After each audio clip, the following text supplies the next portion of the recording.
భారత విదేశాంగ మంత్రి లండన్ పర్యటనలో భారీ గందరగోళం ఏర్పడింది. అక్కడ చూసుకున్నట్లయితే కూడా ప్రస్తుతం సెక్యూరిటీ ఇష్యూస్ ఉన్నట్లు తెలుస్తుంది. అయితే ప్రత్యేకించి అక్కడ భారత్ జెండా పట్టుకొని ఒక యువకుడు హంగామా సృష్టించాడు. ఇక లండన్ లోని చాటమ్ హౌస్ లో అధికారిక సమావేశాలు ముగించుకుని జయశంకర్ బయటకు వెళ్తుండగా ఓ వ్యక్తి జయశంకర్ వైపు దూసుకువచ్చారు. ఊహించని ఈ ఉదంతం కలకలం రేపింది. జయశంకర్ ప్రస్తుతం లండన్ లో పర్యటిస్తున్నారు. అయితే ఈ సందర్భంగా కొంతమంది ఖలిస్తానీ అనుకూల వ్యక్తులు అక్కడికి వచ్చేసి నిరసనలు చేశారు. దీంతో ఆ సమయంలో దుండగుడు కూడా విదేశాంగ మంత్రి కారు వద్దకు దూసుకొచ్చేశారు. అతడి చేతిలో భారత జాతీయ జెండా ఉండగా దాన్ని అవమానించేలా ప్రవర్తిస్తూ నినాదాలు కూడా చేశారు. అప్రమత్తమైన లండన్ పోలీసులు వెంటనే అతన్ని పట్టుకున్నారు. అతడితో పాటుగా మిగతా ఆందోళనకారులను అక్కడి నుంచి తరిమి కొట్టారు. ఇందుకు సంబంధించిన దృశ్యాలు ఇప్పుడు సోషల్ మీడియాలో వైరల్ అవుతున్నాయి.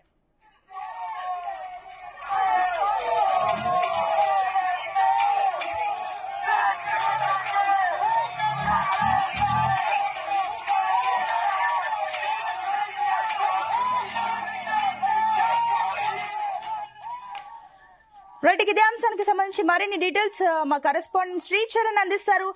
శ్రీచరణ్, అటు జయశంకర్ కారు వద్దకు ఖలిస్తానీ మద్దతుదారులు వచ్చినట్లు తెలుస్తుంది. మరోపక్క జెండా పట్టుకొని కూడా ఆయన దగ్గరికి దూసుకొచ్చినట్టు తెలుస్తుంది. ఏంటి అసలు భద్రతా విషయంలో ఎందుకు ఇలాంటి వైఫల్యం జరిగింది? దీనికి సంబంధించిన డీటెయిల్స్ ఏంటి? భారత ఎంబసీ ఏమంటుంది దీనిపైన? సునీత, క్లియర్ గా కనిపిస్తుంది. ఇటు సెక్యూరిటీ ల్యాబ్స్ అని కూడా చాలా క్లియర్ గా మనకు అర్థమవుతుంది. ఖలిస్తాన్ అజిటేషన్ అనేది మనం చూస్తున్నాం విపరీతంగా. అటు కెనడాతో పాటు లండన్ లో కూడా, అంటే మెజారిటీ ఎవరైతే మైగ్రెంట్స్ ఉన్నారో సిక్ కమ్యూనిటీకి చెందిన వాళ్ళందరూ కూడా ఇటు లండన్ తో పాటు అలాగే యుఎస్, ఎస్పెషల్లీ కెనడాలో అయితే పెద్ద ఎత్తున అజిటేషన్ అనేది నడుస్తుంది. అయితే కొద్ది రోజుల కిందట ఒక సిక్ జాతికి చెందిన వ్యక్తిని కెనడాలో అన్నోన్ మ్యాన్, అంటే గుర్తు తెలియని వ్యక్తులు హత్య చేయడము. సో దానిపైన కెనడా ప్రధాని జస్టిన్ ట్రూడో సంచలన వ్యాఖ్యలు చేయడము, దీని వెనకాల రా ఉంది, అలాగే భారతదేశానికి దీంట్లో ఇన్వాల్వ్మెంట్ ఉందని సంచలన వ్యాఖ్యలు చేశారు. సో ఈ నేపథ్యంలో ఖలిస్తానీ ఉద్యమం అనేది కూడా దాదాపు 1970s 80s నుంచి కూడా ఇందిరాగాంధీ ప్రైమ్ మినిస్టర్ ఉన్నప్పటి నుంచి కూడా ఇది అలాగే నిరంతరం కొనసాగుతూ వస్తుంది. అయితే ఇప్పుడు క్లియర్ గా ఒక దేశ విదేశాంగ మంత్రి that doctor S Jaishankar, earlier ఆయన డిప్లొమాట్, ఇండియన్ ఫారెన్ సర్వీస్ వివిధ దేశాల్లో పనిచేశారు. ఆయన రష్యాలో, జపాన్ లో, అమెరికాలో సీనియర్ మోస్ట్ డిప్లొమాటిక్ గా కూడా ఆయన విదేశాంగ శాఖకి ముఖ్య కార్యదర్శిగా కూడా పనిచేశారు. సో ఈ నేపథ్యంలో ఆయన లండన్ పర్యటనలో సెక్యూరిటీ ల్యాబ్స్ అనేది కూడా ప్రస్తుతము కలకలం రేపుతుందని చెప్పుకోవాలి. ఎందుకంటే ఆయన భద్రతలో వెలుగు లోపం కూడా మనం క్లియర్ గా చూస్తున్నాము. ఎందుకంటే ఒక ఖలిస్తానీ మద్దతుదారుడు దూసుకొచ్చారు. ఈ నేపథ్యంలో లండన్ పోలీసులు కూడా అప్రమత్తమై ఆ ఖలిస్తానీ మద్దతుదారుని అరెస్ట్ చేశారు. కానీ ఏదేమైనప్పటికీ ఈ భద్రతా వైఫల్యం అనేది కూడా చోటు చేసుకుంది.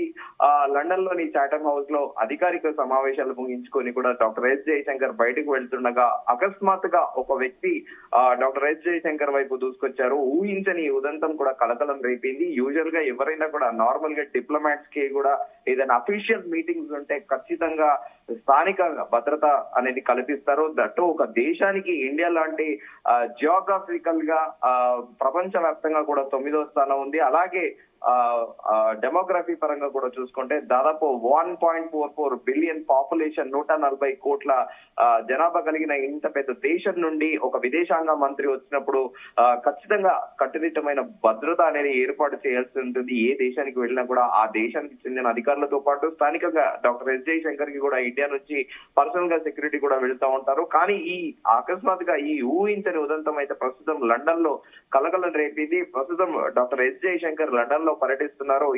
ఈ సందర్భంగానే కొంతమంది ఖలిస్తానీలు ఎజిటేషన్స్ ఎవరైతే చేస్తున్నారో వాళ్ళందరూ కూడా ఆయన వద్దకు వచ్చి తమ జెండాలతో ప్రొటెస్ట్ చేశారు. ఆ సమయంలో ఒక వ్యక్తి ఏకంగా విదేశాంగ మంత్రి కారు వద్దకు దూసుకొచ్చి అతడి చేతిలో భారత్ జెండా ఉండగా దాన్ని అవమానించేలా ప్రవర్తిస్తూ కూడా నినాదాలు చేశారు. సో ఇమీడియట్ గా, అంటే అప్పటికే జరగాల్సింది జరిగిపోయింది. ఇమీడియట్ గా లండన్ పోలీసులు ఆయన్ని పట్టుకున్నారు. అయితే మిగతా ఆందోళనకారులు ఎవరైతే ఉన్నారో అజిటేషన్ చేసే వాళ్ళందరినీ కూడా సిమిలర్ గా టియర్ గ్యాస్ తో పాటు అలాగే లాఠీ చార్జ్ చేసి, అంటే లాఠీ చార్జ్ ఇన్ సెన్స్ అదే ఆ లాఠీలు చూపెట్టి అక్కడ నుంచి తరిమి కొట్టారు. సో ప్రస్తుతము ఈ దృశ్యాలన్నిటివి కూడా సోషల్ మీడియాలో వైరల్ గా మారుతున్నాయి. ఎందుకంటే డాక్టర్ ఎస్ జయశంకర్ వచ్చాక ఇండియాని ఎస్పెషల్లీ ఫారెన్ డిప్లొమసీ అనేది చేంజ్ అయింది. బయలాటరల్ ఎంగేజ్మెంట్స్ కానీ బయలాటరల్ ఇష్యూస్ ప్రపంచ వ్యాప్తంగా ప్రధాని నరేంద్ర మోదీ ఎంత ఫెమిలియరో అలాగే మినిస్ట్రీ ఆఫ్ ఎక్స్టర్నల్ అఫైర్స్ గా డాక్టర్ ఎస్ జయశంకర్ కూడా చాలా ఫెమిలియర్ అయిపోయారు ప్రపంచ వ్యాప్తంగా. ఎందుకంటే ఆయన ధీటుగా గతంలో మాదిరిగా కాకుండా ఎవరికైనా అమెరికాకైనా ధీటైన జవాబు, అలాగే యూరోపియన్ యూనియన్ కి యునైటెడ్ సెక్యూరిటీ కౌన్సిల్ లో కూడా ఆయన తరచుగా ధీటుగా జవాబిస్తా ఉంటారు. సో ఈ నేపథ్యంలో ఆ ఖలిస్తానీ ఉద్యమకారులు కావాలనే ఎస్ జయశంకర్ కారు వద్దకు దూసుకొచ్చారని చెప్పాలి. ఎందుకంటే తమ ఉద్యమం అనేది నిరంతర ప్రక్రియ, ఇది మెసేజ్ చెప్పడానికి వచ్చినట్టు కూడా మనం భావించాలి. At the same time Pakistan ISI పైన కూడా పలు ఆరోపణలు ఉన్నాయి. ఎందుకంటే కెనడాలో ఇల్లీగల్ ఇమిగ్రెంట్స్ ని కూడా తరచుగా కెనడా ప్రభుత్వం ప్రోత్సహిస్తుందని పలు ఆరోపణలు కూడా జస్టిన్ ట్రూడో ప్రభుత్వం ఎదుర్కొంది. సో ఈ నేపథ్యంలో ఐఎస్ఐ, పాకిస్తాన్ కి చెందిన ఐఎస్ఐ ఏజెంట్లే కావాలని ఖలిస్తాన్ ఉద్యమాన్ని ఎంకరేజ్ చేస్తూ ఇండియాలో ఎప్పుడు కూడా ఒక అన్సర్టనిటీ, ఒక అనిశ్చితి క్రియేట్ చేయాలని ఐఎస్ఐ భావిస్తుందని కూడా ఆరోపణలు ఉన్నాయి. సో ఈ నేపథ్యంలో లండన్ సిటీలో కూడా సిమిలర్ గా చాలా మంది పాకిస్తాన్ సెటిలర్లను కూడా చూస్తుంటాము. సో దీనిపైన పూర్తి నిజ నిర్ధారణ జరగవలసి ఉంది. లండన్ పోలీసులు ఇచ్చే నివేదిక బట్టే కూడా ఇది కావాలని జరిగిందా లేకపోతే యాక్సిడెంటల్ గా జరిగిందా అనేది కూడా తెలియనుంది. Sunitha. Right Sricharan, thank you.